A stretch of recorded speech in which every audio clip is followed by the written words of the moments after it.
Paz do Senhor. Então vamos lá fazer meditação de Isaías, do 14 ao 17. Isaías 14, ele começa dizendo mais uma vez, o Senhor Deus terá compaixão de Israel e escolherá para ser seu próprio povo. De Gênesis até Isaías a gente tem uma história bem complicada do povo de Deus, muitas quedas, muitos viraram as costas para o Senhor, muita luta, muita guerra espiritual, muita guerra, muitas tentações, muitos desafios para os cristãos, né, para o povo de Israel. E no versículo 3, o livro de Isaías, ele nos dá uma esperança. Após tudo isso, né, que a gente vem estudando e que basicamente a narrativa é a mesma. Um Deus misericordioso e pessoas desobedientes e pessoas que fazem coisas horríveis e abandonam o Senhor. Mas aqui no versículo 3, ele nos dá uma esperança que chegará um dia em que o Senhor que diz, né? Versículo 3. Povo de Israel, chegará o dia em que o Senhor Deus vai livrá-los da escravidão. E assim vocês ficarão livres do sofrimento e dos trabalhos pesados que são forçados a fazer. Quando este dia chegar, zombem do rei da Babilônia, recitando poesias. Como se fosse um cântico de vitória, né? Então o Senhor diz, vai chegar um dia que eu vou livrar vocês de tudo isso. E o Senhor, ele diz, calma. Sabe, eu sei que dói, eu sei que tá doendo, eu sei que tá difícil, eu sei que tem horas que a gente pensa assim, eu não vou suportar, mas o Senhor diz, calma. Quando chegar o dia de alegria, canta, extravasa, porque o livramento e a vitória veio do Senhor. E no versículo 9 diz, não dá para ler tudo, eu vou ler algumas partes até o 17, né? Então, no versículo 9 diz, lá embaixo no mundo dos mortos, os seus moradores se preparam para receber o rei da Babilônia. Ou seja, o povo recebe um livramento, enquanto isso o mundo dos mortos está recebendo o influenciador deles. E eles vão olhar e vão dizer assim, ué, você também veio parar aqui? Você também veio para o mundo dos mortos, né? Cadê tuas forças? Né? No versículo 10 diz, né? Ué, cadê tuas forças? Tu era igual a nós? Agora você é igual a nós? Então, tipo assim, aqueles que temem ao Senhor, aqueles que esperam e confiam no Senhor. O Senhor, aqui em Isaías, existe uma promessa de calma, que vai dar tudo certo, sabe? E ao mesmo tempo mostra a recompensa daqueles que viraram as costas para Deus, não só daqueles que adoraram ao rei da Babilônia, mas também como a gente vê a queda do próprio rei da Babilônia. Então, a narrativa é sempre a mesma, né? É uma palavra de que todos nós já sabemos, que devemos ficar firme, confiar no Senhor, não servir a outros deuses, adorar somente um Deus, ser fiel e viver a palavra de Deus na prática. Então, continuando, assim, o capítulo 11, ele fala basicamente sobre isso, né? Sobre a recompensa daqueles que não adoram a Deus, o castigo, e sobre o que está por vir para aqueles que buscam o Senhor.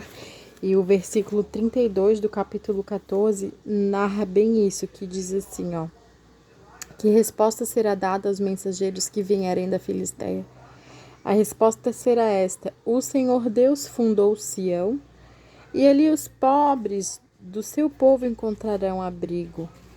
Então aqui é o Senhor falando, né? Eu tenho algo tão lindo para vocês, eu tenho algo tão lindo para aqueles que, os pobres em espírito, aqueles que reconhecem que não são nada, que é só Deus, só Deus. Então, olha que lindo, né? O Senhor falando pra gente que Ele criou, Ele fundou uma cidade para nós, para nos livrar da escravidão, para nos livrar do sofrimento. Muito lindo. Aqui no capítulo 16, diz que um versículo. Eu tô falando sobre os versículos chaves, assim, sabe? Para fazer um resumo, assim, bem objetivo. Então, no capítulo 16, no versículo 5, diz assim: Então o descendente de Davi será rei. Ele governará com fidelidade, procurará julgar com justiça e se esforçará para fazer o que é direito. Esse versículo, ele nos diz o que devemos fazer como cristãos, sabe? Será que a gente tem cuidado das nossas coisas e das coisas de Deus? Aliás, das coisas de Deus, porque quando é para nós, a gente faz tudo com o melhor. Mas e para Deus? A gente tem sido fiéis? A gente julga as pessoas com justiça? A gente se esforça o tempo inteiro para fazer o que é direito? No versículo 6 fala sobre os orgulhos. Orgulho, vaidade, pessoas que são cheias de si, arrogantes e convencidos. Então dá um direcionamento para a gente, o que devemos fazer e o que não devemos fazer no nosso dia a dia. Quem devemos ser, sabe? Muito lindo, né? Um conselho para a gente ser fiel em tudo, sermos justos em tudo, fazer tudo que é correto, que é direito e abandonar o orgulho, abandonar ser altivos, cheios de si, arrogante e convencido, porque nada é por nós, tudo é dele, por ele.